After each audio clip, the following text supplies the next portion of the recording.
Hi, everyone. I'm so glad that you're joining us for this talk today. Again, my name is Dr. Chun Tao. I'm currently a pain psychology postdoctoral fellow in the clinic.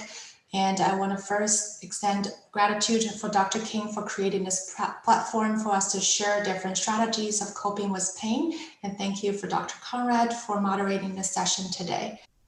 So today's topic is one that's very near and dear to my heart.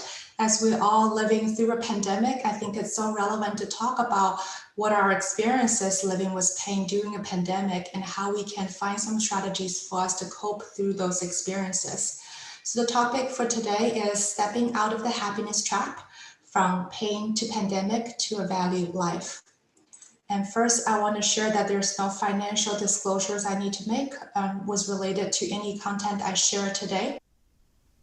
And an outline for today's talk is I will be first starting with sharing some of the common struggles we may experience with living with pain, especially chronic pain, and some of the shared challenges we all may experience as we continue to live through a pandemic. And then I want to share some strategies to help us how to continue the journey of life with the many choices we remain having and maybe adopting some meanings and values, some effective coping strategies to help us continue this journey. Sometimes may seem windy and may not be continuing in the path that we always desire. So I want to start with for us to think about how has our journey of life been. I like to use this almost like a pie chart way of thinking about what are the components in our life. Many of us may have started because of family upbringing, because of cultural beliefs, because of our personal desires of thinking, what do we want in our life? We may be thinking about many different components of life. We may be desiring to have a satisfying job, to have a lovely and close-knit family, to have health. We may want to have a nice social life, to have hobbies, have exercising, being creative. And all of those are things we may pursue so that we feel happy. And what happens sometimes when pain kind of occurs in our life is we may notice the pain can take up a big space of what's usually occupied by other things in our life. And it's not uncommon we may feel like pain becomes a big obstacle in our pursuit of happiness. And we may notice as the pain becomes a bigger part of our life, it might push some of these components away. Like when pain may get in the way for us to continue to work full-time to the degree we may be working part-time or even being on disability when we cannot continue working due to pain. Or it might be pushing some social life away from our life, make it difficult for us to manage health. And our life may look like we're spending a whole lot of time managing and planning around pain. We may feel like we're spending a lot of time navigating a doctor's appointment just to manage the pain itself. So if this journey looks similar to you, you are not alone. And as you can imagine, during a pandemic, this graph may look even more complicated in the sense that we may also experience more isolation. Most of us are kind of in the shelter of place for the past many months. For most part of this year, social life may look very different, and all of us are feeling more isolated, probably more than ever, beyond just the experience of the interferences of pain for our life. And some of us may experience a lot more uncertainty with jobs, with family life, and we may experience some loss. And this loss can be, unfortunately, loss of loved ones or loss of interpersonal relationship, or it can be a loss of our identity, of thinking about the life we used to have, or thinking about the self that we used to have. And this graph kind of demonstrates a lot of times our life, again, getting occupied by many other factors and be occupied by pain. And we may not be able to pursue this goal of happiness that we have ahead of us as we have lived our life in the past. So I've often heard from individuals I work with of feeling trapped. We may feeling trapped in our body of not being able to do the things I used to enjoy. I may feel trapped in life of not knowing where I want to go. If those are the things you may have felt, I hope today's talk can help you to kind of find a new direction of a new perspective on how we can continue living with a purpose. So first, I want to kind of highlight a few things that we may engage in that may help us not help us, but may can be related to how we get trapped. So first, sometimes we may have more struggles with goal-focused thoughts, like the happiness being our goal, and we may be thinking we need to have all those components of things in life, the work, the family life, the house, the traveling, the hobbies. Or in related to those, we may have thoughts like, I just want to have less pain. And when we feel like, when we seek all those medical procedures and try to attend all kinds of therapy and do not feel like reaching that goal of having less pain, that's how we get trapped. Or I just want to have an answer. Unfortunately, with chronic pain, a lot of times we may not find a clear cause of why we're experiencing the pain we're experiencing. It doesn't mean that the pain we experience is not true, but that's how sometimes we may get trapped with these more goal-oriented thoughts when we cannot reach that goal just yet. Or we may have thoughts of, I just want to be happy. And happiness may look like, again, all those components we want to have in life that we're no longer having at this point in our life for pain, for reasons related to pandemic or other reasons. Or I may have thoughts about, I just want my life back. I want the life I used to have, and yet pain may get into the way, and then kind of get trapped in a place of not being able to get that life back.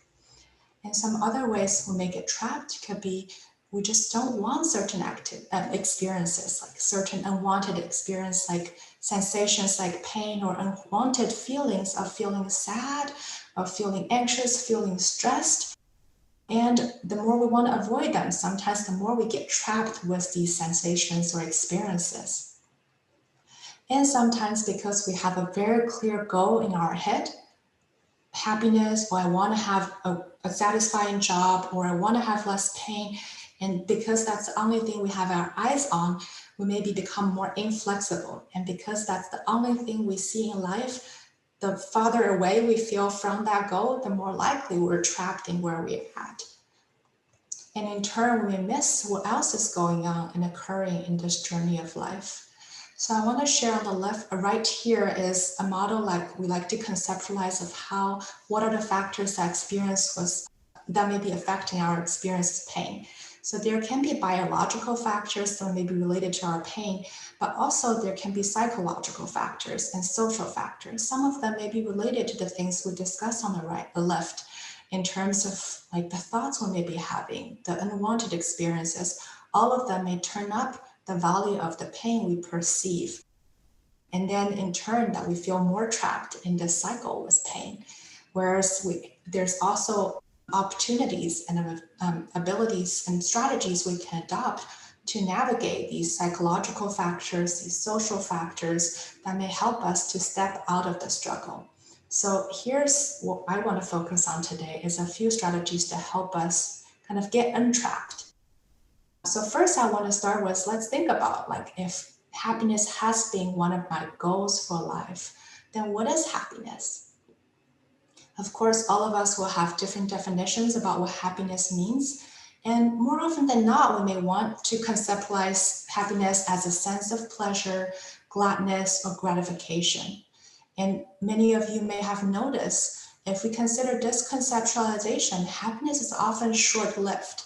Very few of us continue to feel happy in a sense of pleasure, gladness, or gratification all the time. And there's also another level, another potential deeper level of happiness that not all of us consider as part of maybe what happiness means, which can be that happiness also means a rich, full, and meaningful life. So this may imply that the experience we have may not always be a sense of pleasure, gladness, or gratification. A rich, full, meaningful life may also incorporate a wide range of emotions, which sometimes involve grief, which may sometimes involve loss or sadness, whereas it still can mean that we're living a happy and meaningful life. So for today, I will be drawing a lot both definition of happiness and perhaps more so the second one of talking then how can we guide ourselves in terms of stepping out of the happiness trap and to live more meaningful and valuable life. So the book on the left is written by Dr. Russ Harris, and then a lot of the strategies he shared help us to understand how to stop struggling and start living was based on Dr. Hayes' development of the acceptance and commitment therapy, and has shown benefits for us to adjust to different challenges in life and help us to live more meaningful life.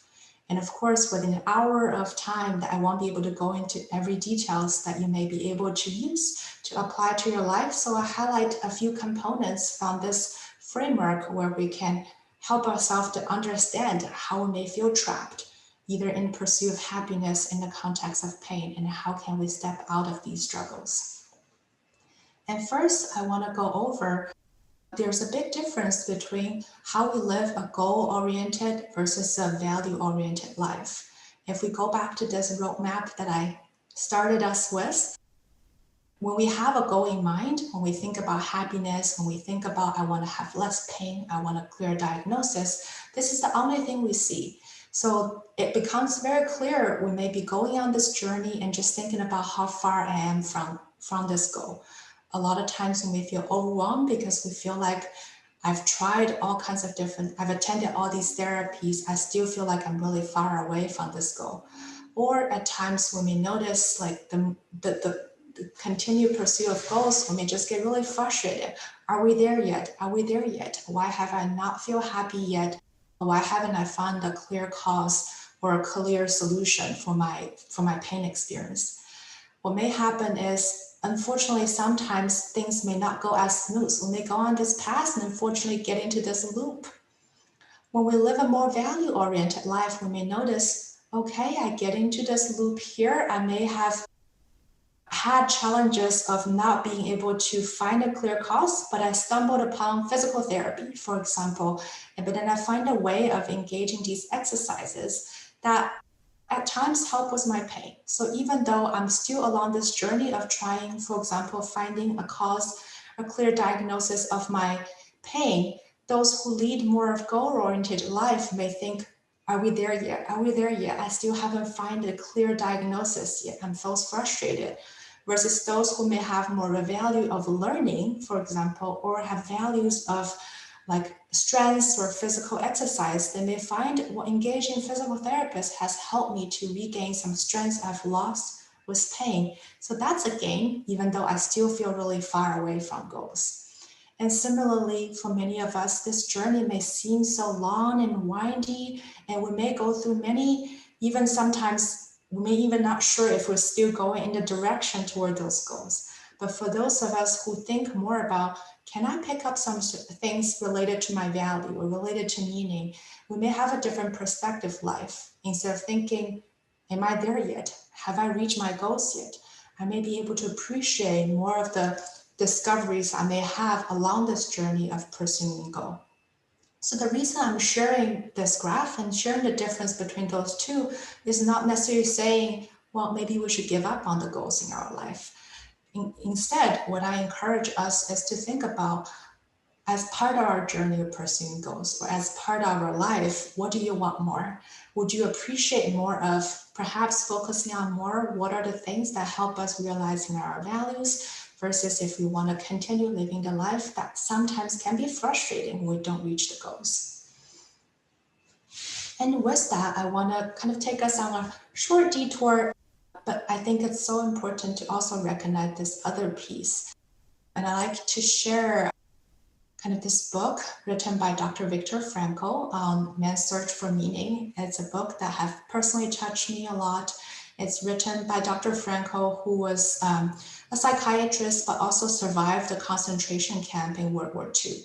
I think before I read the book, it was hard for me to imagine how do people survive an experience of that? And I recall when I was reading the book, I was even thinking, I think they were talking about when you go into a room for shower, you don't even know, like when you turn on the shower, you wouldn't know if what comes out is going to be water or is it going to be gas. So you're living under this uncertainty of not even knowing whether the next is comfort or the next is death. And I think through this experience, Dr. Frankl kind of came up with the idea of we all have this freedom of will, and we all have a will to continue to live and find meaning in life. I think that might be part of the reason to help him survive this experience, and it continues to kind of support this book to be one of the best-selling books for like I think in the Western world, for us to think about, well, what is meaning of life? And I think it can be so powerful for us to take a moment to think about what's the meaning of our life, especially when we experience challenges. Now, this is not to compare about what challenges are more challenging than the others, but I think it helps us to, again, think about for those people who may live really on the brink of death, like death, what are the things and strengths they find from within to help them? And I included a few quotes here by Dr. Frankl that maybe you may relate to. One is about those who have a why to live can bear with almost anyhow. So I would encourage you all to think about what is your why? What is your why and how do you take that why as you continue to live? Because it might be easier once we find the reason behind everything to help us navigate where do you want to take the journey next. And then the next quote I want to share here is, in some ways, suffering ceases to be suffering at the moment when it finds a meaning, such as the meaning of sacrifice. And this is one way for us to think, even in our journey with pain, if we can find a meaning of why. I think it's not uncommon when we have the questions about why me, like maybe among the entire family member, not everyone has pain, why me? And perhaps we can try to look underneath and think, well, if there's a meaning for me to go through this stuff, how can I make meaning of it? And the last piece is how can everything can be taken from a man, but one thing, the last of the human freedoms, the freedom to choose one's attitude in any given set of circumstances, to choose one's own way. And I love that quote a lot, again, is we may not have full control of what comes at us at life. Very few of us predicted we'll be in this pandemic, but we still have the freedom of choose how we react and how we think about the circumstances we're all living in right now, and choose our own way of continue living. And I want to share here, which is a video by another psychologist, Dr. Edith Eger, who's also a Holocaust survivor. And she actually aspired to be a gymnast at Olympics before she was taken to the concentration camp, I think when in her late adolescence. And I was fortunate to attend the talk by her when the pandemic first started, and it touched me dearly. So in the interest of time, I'm sharing a very brief clip, again, for her to talk about her experience as she kind of survived the experience from the Auschwitz concentration camp.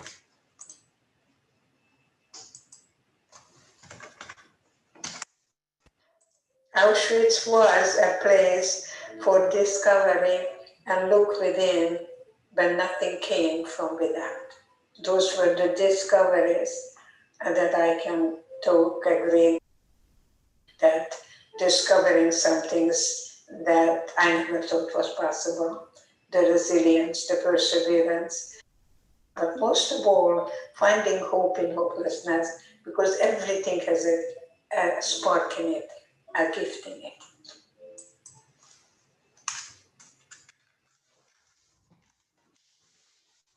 Yeah, I feel like there's so much that I feel like I can personally take from the spiel, the speech by Dr. Eger about how a lot of times when we think about a goal-oriented life, it's easy for us to think about recovering from the setback we may have experienced. But for her, in an unimaginable experience that she find strength from within herself and discover the strengths from, and then take the attitude of thinking about that experience as a classroom.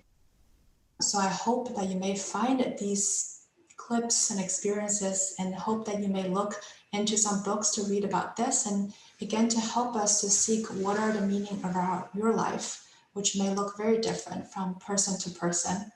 Oops. And with that, I want to take a moment for all of us to take a moment to think about then, what is the meaning of our life? What is the value? What are the values that we may have in our life? And to take a moment to think to you, like those who are attending talk today, what is the most important for you as you're coping with your pain? And what's the most important to you as you live through a pandemic? Again, I don't have an answer for all of us, because again, it will look very different from you and even the partner who may be sitting next to you. But I think it helps us to find that strength from within when we think about what's important, what are our values, and what's the meaning of our life. And I want to share next of a few common, I guess, values that we may all consider. And toward the end, I will share some a few additional resources that may help us to identify what are the things that's important if you're having difficulty coming up with those values. And here I just included a few values that's common, and you may be able to identify or categorizing them as things that's important or not as important to you. And from there, you can try to kind of almost rank order what are the values that's most important to you, and what are the values that's less important to you. And as we go, I will share more about how can we take these values to help us toward a more valued and meaningful life. And for those of you who may have trouble, you're like, well, everything looks here seems like important to me. What can be helpful is for us to group them together. Maybe some of them can be related. And for example, empathy and compassion can be related, learning and growth can be related. And based on these groups, then we can find probably the top 3 or 5 groups of value for us, and we can go from there.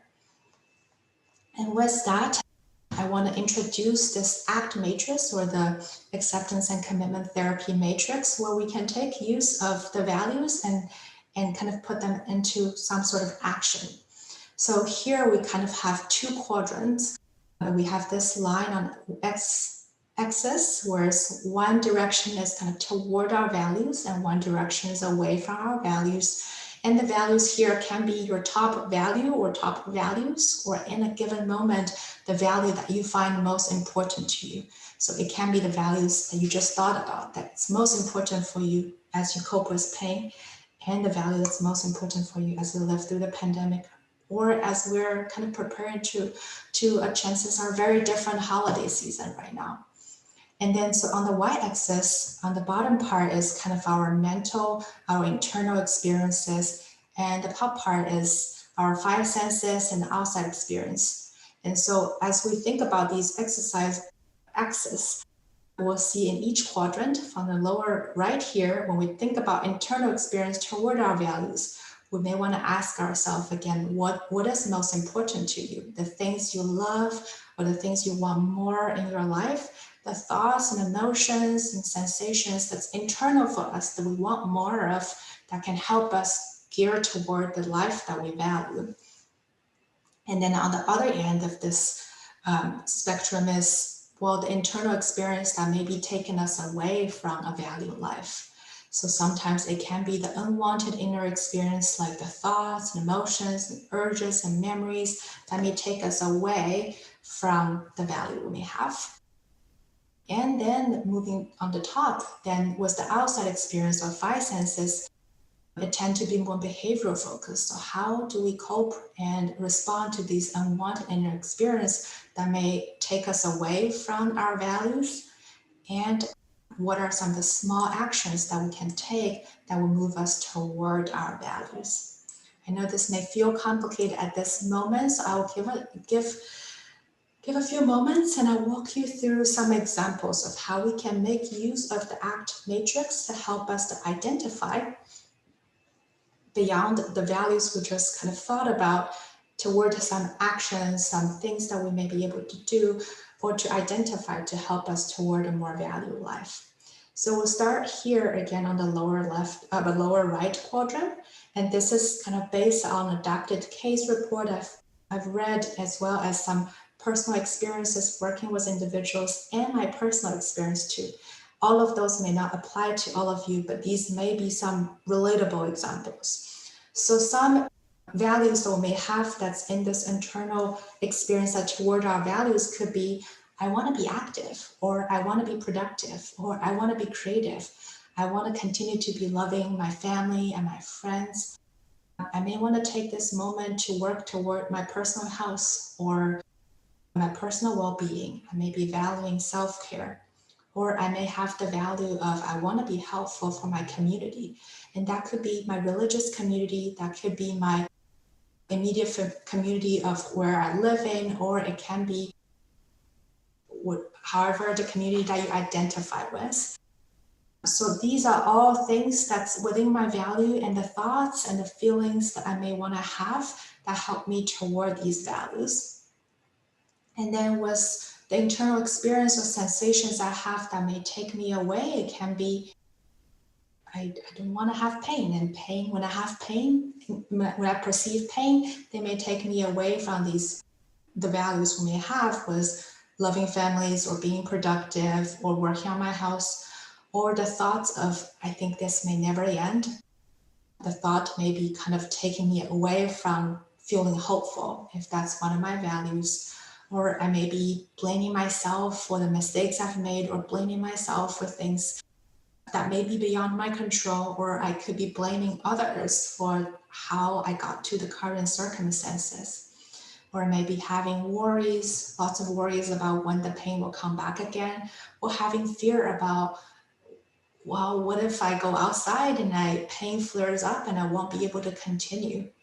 And all of those things, as you can imagine, kind of move us away from trying to act toward our value. It keeps us in this comfort spot of maybe I will stay trapped, because that's at least not going to get worse.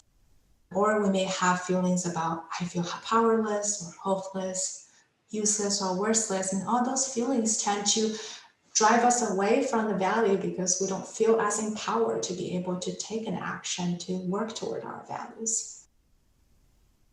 And then if we move up here to think about what are some behaviors that may tend to drive us away from values, which can include, well, sometimes we may just sit on couch at home all day. I mean, during the pandemic, we may be thinking, this may never end. What else can I do? And this is so drastic different from I want to be active and productive and creative. So I listed here doesn't mean that we shouldn't be sitting on couch or we shouldn't be watching TV, but it's all about like how much of it help us to move toward a valuable life we want to live, right? Or sometimes during the pandemic, we may have like less access to a lot of therapeutic intervention that help with our pain.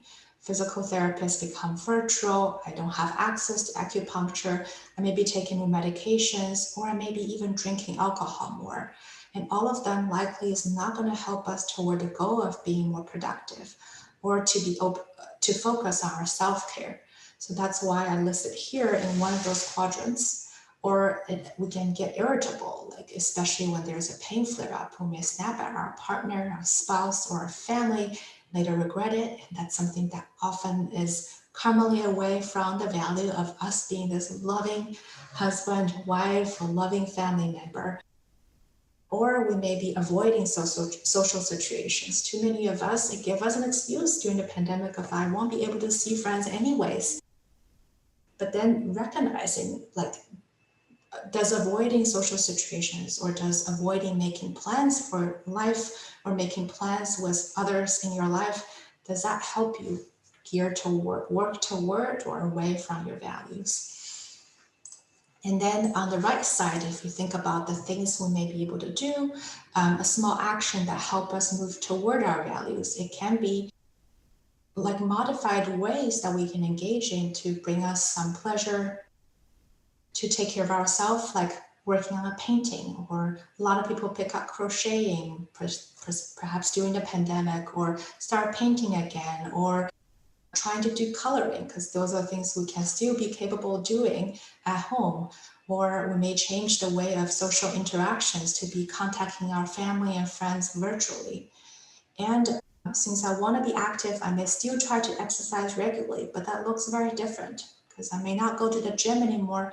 I can still walk inside my home, or I can walk in the community, or go outside, appreciate the fall, or we may still be able to take some online classes, so following online guided videos, yoga practices, or Tai Chi, or other gentle movements, or whatever the exercise of your choice. And I think another piece too is, since we want to have a strong social support system here and be a loving member, sometimes it can also help us to seek additional support we may need and offer additional support, right? So I think it's a time that without pain, a lot of us are experiencing more sufferings than usual. So wanting to be helpful for the community, we can try to help others, and that may make us feel better, improve mood, and giving others opportunities to help us too, because they may improve their mood, and in turn, that also may help our mood. And it can also be helpful to think about gratitude or act with a small kind of an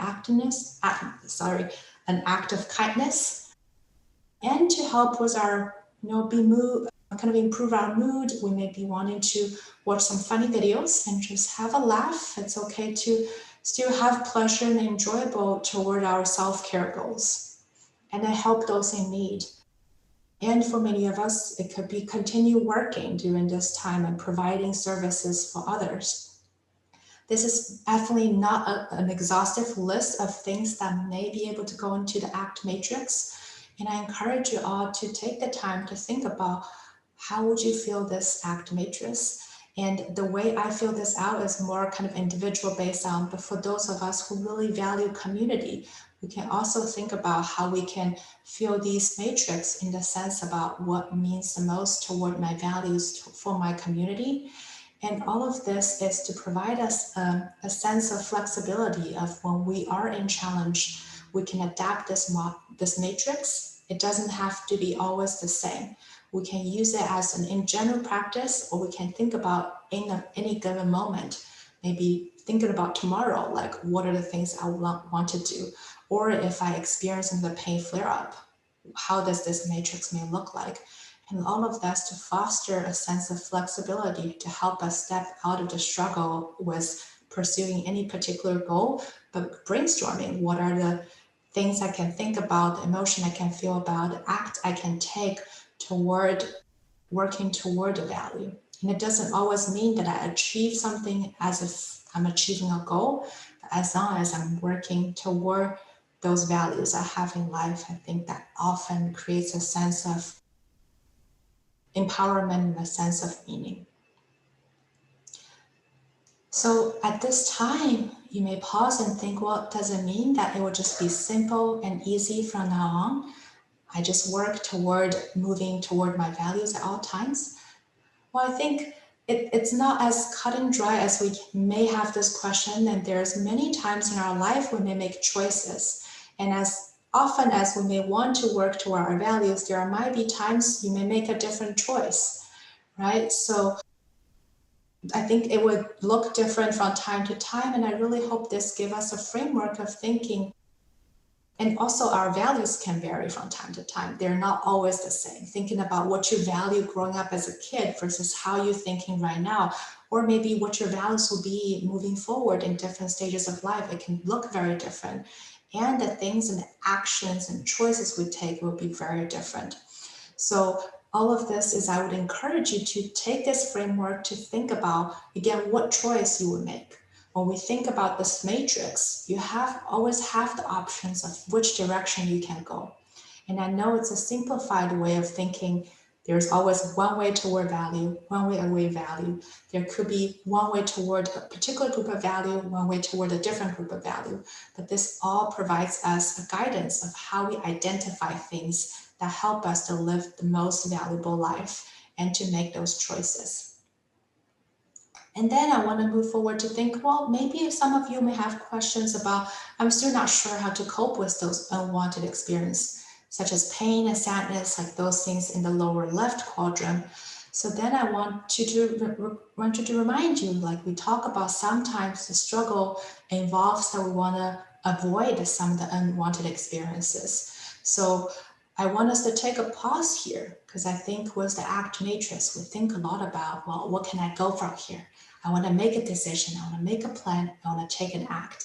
But before we cope and act or do anything about it, we may also benefit from just being more mindful and open to the experience in the present moment. And so in this moment, I actually want us all to go through a quick experiment together. So for those of you who are currently sitting, I'm going to ask you to try to, in the next minute, I'm going to ask you to avoid experiencing the sensation you may have of your back against the chair you're sitting.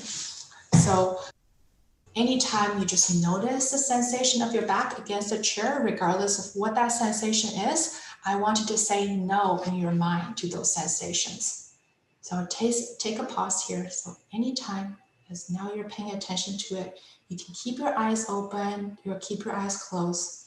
Just whenever you notice that sensation in your back, say no in your mind.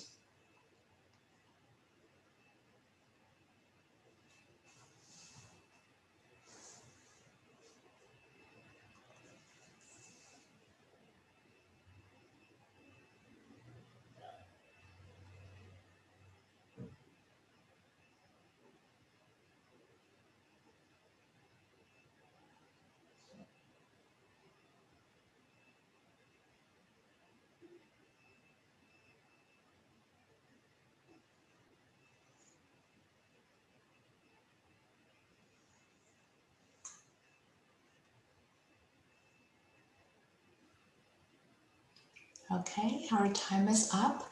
And now I want you to switch the perspective in the same experiment. This time I want to do something different. So instead of thinking about avoiding the sensation of your back against your chair, I would like you to be willing to feel that sensation of your back. So as sensations, whatever they are, if you feel pain or positive sensations or neutral sensation of your back against your chair, whatever they are, I would like you to say yes in your mind to those sensations. And let's start this exercise now.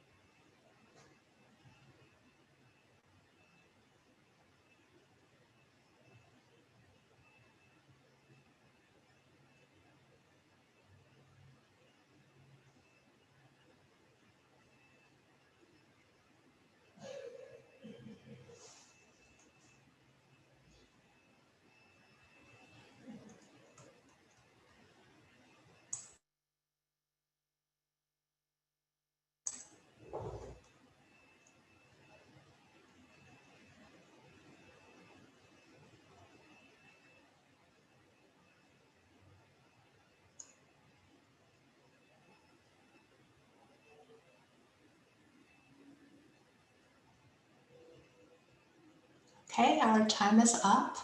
And so I want you to all to take a moment just to reflect what your experience are at. Unfortunately, I won't be able to hear or read your feedback at this time, but I want you to all to take a moment to think about how was your experience when you're saying no to those sensations and when you're saying to yes to those sensations. And for some of you, maybe those sensations can be pain and some may be neutral. So when I work with individuals, I often find sometimes when we're planning to say no to those experiences, even though they may be neutral, you may be noticing we're paying attention even more. We may be picking up more of those sensations of our back against the chair because that's all we're focusing on. And those sensations may be stronger versus when we're saying yes to those sensations.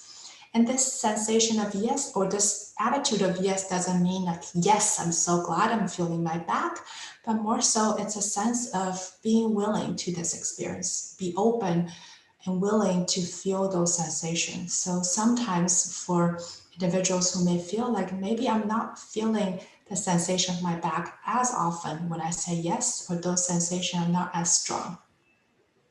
So I'm sharing this experience to encourage you all to think about how often do we say no to those things we don't want? Like we want to say no to the pain we experience. We want to say no to the thoughts we don't want to have. We want to say no to like interpersonal relationship, the things that we want to avoid. But sometimes the more we say no to things that can be beyond our control, the more frustrated and the stronger we feel those sensations. Versus if we take an attitude of willingness when we say, yes, it's there and it's okay, it may give us a different response. So I would encourage you all to take from today to try to practice saying yes to those things we tend to want to avoid and see how that make you feel and what kind of thoughts come onto your mind. And perhaps that could be one of the ways from the psychosocial factors to help us turn the pain volume down a little. And then try to take an kind of attitude of willingness to open up to our experiences. More often than not, when we're living with pain and in a pandemic, our attention almost spotlight on the pain, right? We're just focusing on the pain experience itself. And the more we focus on it, the more likely we're going to perceive the pain experience. And we may feel even more frustrated because that's all we feel. But when we share a sensation of an attitude of being willing to have that experience of pain and to open up to additional experience, you may be able to perceive that sometimes, even when you're in pain, you may still be able to find joy. You can have pain and still play with your children, grandchildren. You may be able to have pain and still feel excitement about a project at work or a project you just pick up on crocheting or coloring. So I would hope that this can be another part of your coping strategies of thinking, well, if pain is there, what else is there? And can I take a sense of opening up to my experiences in addition to pain and find what other experience we may have that's not only negative, but potentially neutral and positive.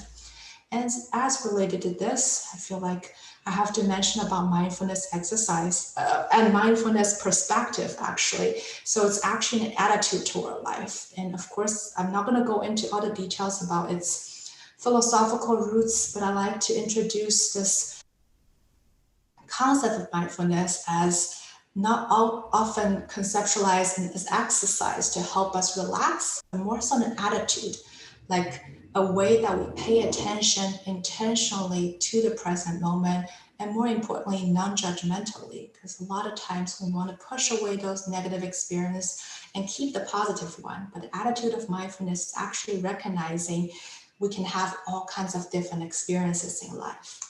And there has been a lot of research support talking about how mindfulness can be helpful for our physical health, for mental health, and more specific with pain patients, even after 4 days of training in mindfulness practices, and for people who are more practicing regularly, even though their brain may still be active as if they're perceiving pain, but subjectively, they're actually reporting lower level of pain ratings. And I think in part it's this attitude of being willing to open up and to observe intentionally the experience we're having, and to help us to open up to notice, in addition to pain, what other experience we may be having in this moment. And then related to this concept of mindfulness, I also want to highlight another tool that I really like to share with most people I work with. And it's something that I work on myself and I think all of us can benefit from, which is the idea of self-compassion. Again, I'm not going to go into all the philosophical roots, but I think it's helpful to conceptualize it as a way of being kind to ourselves. And there has been a lot of, I'm going to kind of share here a definition provided by Dr. Neff, talking about how self-compassion can mean that we're kind to ourselves. More often than not, you may notice we're so much better at being kind to other people in our life. If you notice a child in pain, if you notice your partner in pain, or notice your family member in pain or friend, we're more likely to attend to them and say, what do you need? How can I help? Whereas when we're in pain ourselves, it's more likely that we're feeling like, what's wrong with me? Or like, why me? Or like, why can't I do the things I used to be able to do? So starting from recognizing perhaps we're treating others and ourselves differently can be a good starting point of thinking, how can I apply that kindness that I can easily apply to other people toward myself? It doesn't say that we don't want social support in our life, but we often forget the power of how we can attend to our own needs and be kind to ourselves, as if we were carrying others, as if we were carrying ourselves as if similar to how we care for other people. And I think the other component of it that can be helpful too is to recognize the sufferings, the pain, the challenges we experience are often shared not just by ourselves. It's easy for us to feel very alone in a pandemic, and it's easy to feel very alone when we're living through pain in a pandemic, when again, we may have more limited social contacts and we may not be talking to others as often because probably everyone around us is stressed. So it's helpful for us to practice self-compassion to recognize all of us are stressed. So when I feel stressed, maybe it's okay because it's not easy to be in my position, and other people in this position may feel the same way. And when we're not holding this really heavy pile of pain, and recognize this pain is shared among other people, it can be a good way of us being kind to ourselves. And then also trying to be mindful and open up to how we feel in the present moment, non-judgmentally, meaning that we're not trying to exaggerating it or make the situation worse than it seems or minimizing it, can be another good way as a starting point for us to recognize, so what can I do to take better care of myself?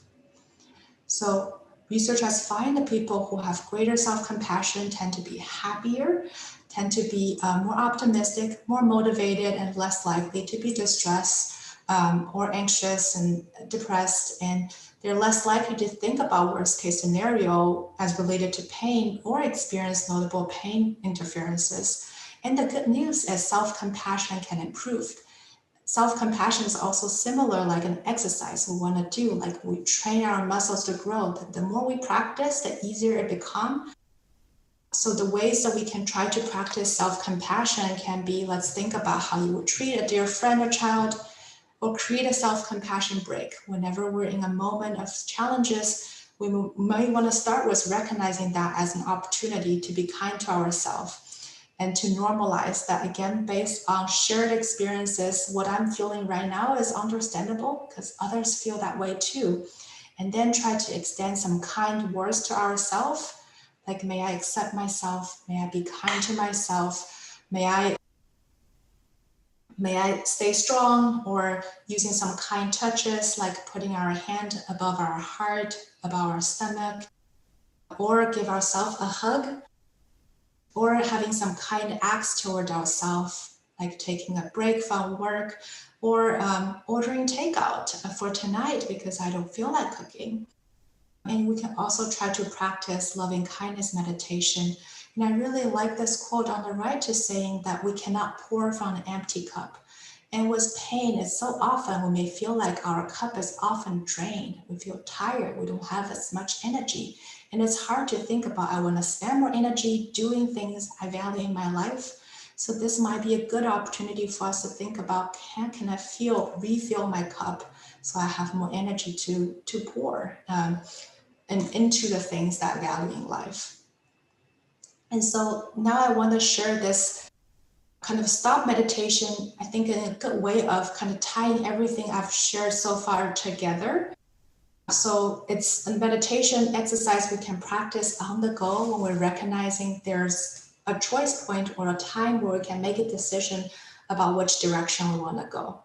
So it starts with slowing our breathing. When we recognize it's time that maybe I'm in suffering, maybe I'm deciding which direction to go, I can try to slow down my breathing and try to open up and take note of my experiences in the moment, the sensations I may have, the thought, emotions, memories, urges I may have in this moment, and try to open up to be more willing to experience and recognize, okay, I may have feelings of anger, I may have thoughts about this is unfair, but then take a moment to go through the P part of pursuing our values, of thinking in this moment, which direction and which choice I want to make that's more congruent toward a valuable life for me.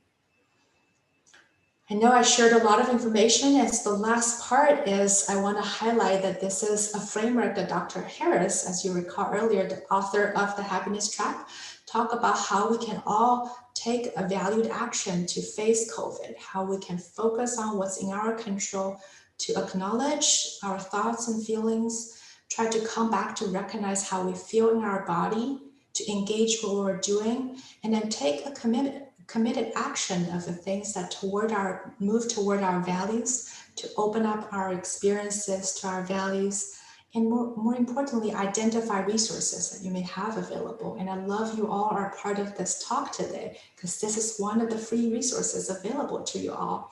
And lastly, disinfect and distance and stay safe. And I think with everything I've shared today, I do hope that perhaps this one of the other alternatives, if you recall the graph I shared earlier today, even though pain may still be a big part of our life, my hope is we can still incorporate the different parts that's important to our life. And in a way, we can expand our life to incorporate those things. So we can be in pain, but also enjoy those things that's important and valuable in our life. And I hope the last question I have you all is, where do you want to go from here and what choices you want to make? And I hope that you can take the meanings, values, a sense of willingness to experience different experiences, mindfulness, self-compassion. I think they can become part of your journey as you continue your experience and recognize the values you may have accomplished as part of your journey, despite maybe you're not at those goals yet. So I'm going to share here a quick list of references, and I'll pause here with some additional resources that you may find helpful related to the books I've mentioned, and some value exploration exercise, some mindfulness resources, most of them are free, and some resources on self-compassion. And I think we'll go back to the slide as I take questions, so you can all take a picture of this, and Dr. Conrad may be able to help me to copy and paste all those information in the chat box, so you all can take a copy and paste those information and take them away from this talk today. And I think, as always, we always want to highlight the additional resources our clinic, our services offer you all with regard to coping skill follow-up group. And we also offer a pain and purpose group that kind of builds beyond what I discussed today to help us to, again, find purpose in our life. And we also have the All About Sleep and Pain group and a lot of virtual service support, such as the pain lecture series we're going through today and support groups. So thank you all. The preceding program is copyrighted by the Board of Trustees of the Leland Stanford Junior University. Please visit us at med.stanford.edu.